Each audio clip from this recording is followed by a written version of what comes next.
அபிராமி அந்தாதி பாடல் 21. அம்பிகையை வழிபடாமல் இருந்த பாவம் தொலைய. மங்களை செங்கலசமுலையாள் மலையாள் வருண சங்கு அலை செங்கை சகல கலாமையில் தாவு கங்கை பொங்கு அலை தங்கும் பரிசுடையோன் புரிசடையோன் புடையாள் உடையாள் பிங்களை நீலி செய்யாள் வெளியாள் பசும் பெண் கொடியே. பாடலின் விளக்கம்.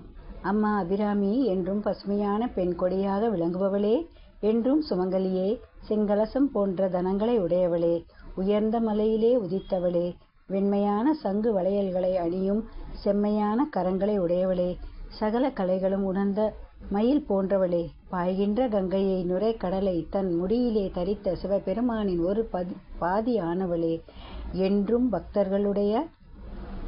பக்தர்களுடையவளே, பொன் நிறமுடையவளே, கருநிறமுடைய நீலியே, சிவந்த மேனியாகவும் விளங்குகின்றவளே என்பதே இதன் பொருள்.